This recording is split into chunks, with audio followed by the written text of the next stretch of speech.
शव यात्रा। अमरपुर नाम के एक गांव में विमल हलवाई अपने 2 छोटे बच्चों और बीवी के साथ रहता है। विमल की पत्नी ज्योति भूत प्रेत जादू टोने में बहुत माना करती थी। इसका बिल्कुल विपरीत विमल इन चीजों को दकियानुसी माना करता था। रोज की तरह विमल अपने मिठाई की दुकान जाने के लिए निकलने की हड़बड़ी में होता है। मैं निकलता हूँ ज्योति, देरी हो जाएगी, दुकान भी खोलनी है मुझे। अजी ध्यान से, आज अमावस्या है। रास्ते में कोई कपड़ा या कुछ भी गिरा हो तो उसे लांग मत दीजिएगा, बगल से चली जाइएगा। अरे ऐसे तो तुम मुझे पागल ही कर दोगी क्या? हाँ, मैं नीचे देखकर चलूं कि सामने से कोई गाड़ी घोड़ा आकर मेरे ऊपर से चला जाए? दोनों हालत में तो मेरी ही मौत है। अरे क्यों सुबह सुबह इतनी अपसुगनी बातें कह रहे हो जी? मेरे गांव में तो ऐसा आंखों के सामने होता हुआ देखा है मैंने, इसीलिए कहती हूँ, वरना मुझे क्या, पड़ोसी को तो नहीं कहना चाहती मैं। पति हैं आप मेरे, इसलिए बोल रही हूँ। विमल अपनी मिठाई की दुकान चला जाता है। दुकान पर पहले से ही ग्राहकों की लंबी लाइन लगी हुई थी। ये लो, वहाँ ज्योति अमावस्या को लेकर परेशान है और आज तो हमेशा से ज्यादा ही लंबी लाइन लगी पड़ी है। अच्छी खासी बिक्री होगी आज।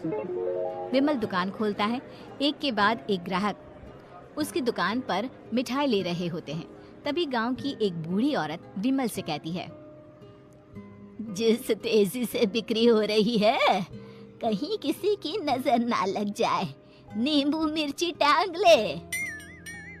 अरे क्या चाची, तुम भी ये सब नजर बजर कुछ नहीं होता है। कैसे लोग हैं मेरे आसपास। अपनी दुकान से शाम को विमल हंसते कूदते वापस घर आता है। हाँ, आज तो अच्छी खासी बिक्री हुई है। एक महीने में जितनी बिक्री होती है, एक ही दिन में आज उतने पैसे कमा लिए मैंने। ये तो बहुत अच्छा हुआ जी, आज ही घर की नजर उतारी है मैंने। बिक्री तो अच्छी होनी ही थी। अच्छा, तुम खाना लगा दो, सारा माल बिक चुका है। मुझे शहर जाना होगा, कुछ चीजों की जरूरत पड़ेगी। रात भर मिठाई बनाऊंगा, तब जाकर कल सुबह दुकान खोल पाऊंगा। खाना खाकर विमल शहर जाने के लिए निकल पड़ता है। सुनिए जी, ध्यान से जाइएगा।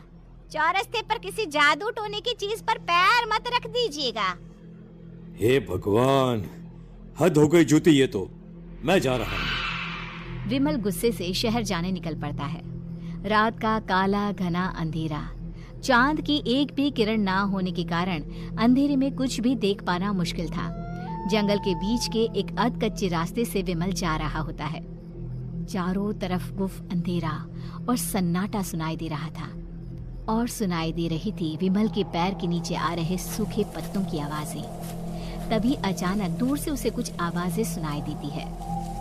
अरे, ये इतनी रात को जंगल के रास्ते कौन जा रहा है? शायद कोई टोली होगी।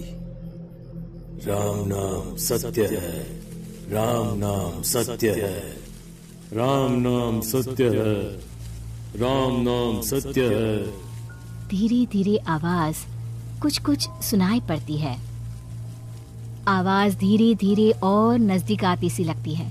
विमल देखता है कि उसके सामने से सजी धजी सफेद कपड़े में लिपटी एक अर्थी निकल रही है, जिसके साथ 5 लोग ही थे। 4 आदमियों ने उसे कंधा दिया हुआ था। एक मटका लिए आगे आगे बढ़ रहा था। विमल के बिल्कुल सामने आकर अर्थी रुक जाती है।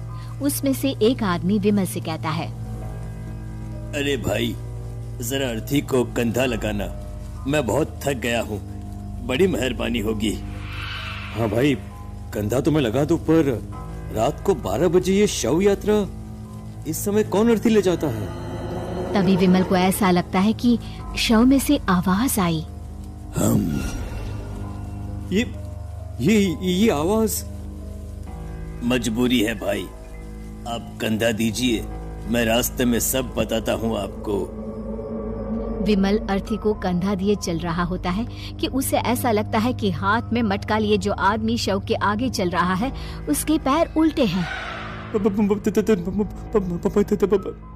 क्या हुआ भाई, हकला क्यों रहे हो? वो आपके साथी के पैर उल्टे। विमल अपनी बात पूरी भी नहीं कर पाता कि वो देखता है कि उस आदमी के पैर तो सीधे ही हैं। अरे नहीं, कुछ नहीं, मुझे शायद वहम हुआ होगा। धीरे धीरे सब आगे बढ़ रहे होते हैं। तब विमल को अचानक लगता है मटकी में से एक हाथ बाहर आ रहा है। विमल घबरा जाता है। इसके पहले वो कुछ बोल पाता, कल्लू कहता है, मेरा नाम कल्लू है। हम 6 दोस्त थे, जिसमें से एक को तो तुम सोया हुआ देख रहे हो। इतनी पक्की दोस्ती थी कि जैसे हम सब सगे भाई हैं। पर किस्मत का कोई क्या कर सकता है। आज से 4 साल पहले एक नदी में हम सब नहाने गए थे, जिसमें डूबकर राजेश की मौत हो गई। किसी मजबूरी के कारण हमें उसकी अर्थी को रात को ही शमशान घाट ले जाना पड़ा। हम 5 उसे ले जा रहे थे। 4 साल पहले आप 5 में मैं कुछ समझा नहीं। मंकू अपनी गर्दन पीछे घुमाकर अपनी आंखें बड़ी बड़ी कर विमल से कहता है, अरे भाई, पूरी कहानी खत्म होने दो, फिर बीच में बोल लेना, ठीक है? तभी रास्ते में एक हादसे में अपने दोस्त के साथ हम सभी मर गए। वो सामने देखो, हमारा दोस्त।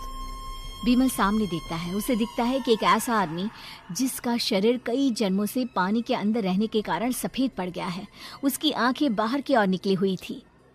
फिर ये अर्थी किसकी है? अर्थी के साथ के लोग अर्थी को नीचे रखते हुए एक साथ विमल की ओर देखते हुए कहते हैं, तुम खुद ही देख लो। विमल शव पर से सफेद कपड़ा हटाता है। शव की जगह खुद को ही देखकर विमल के होश उड़ जाते हैं। वो शव विमल की ही थी। पलक झपकते ही विमल उस अर्थी की जगह पर होता है। 6 के 6 दोस्त उसी तरह अर्थी को उठाकर चलने लग जाते हैं। राम नाम सत्य है। राम नाम सत्य है। राम नाम सत्य है।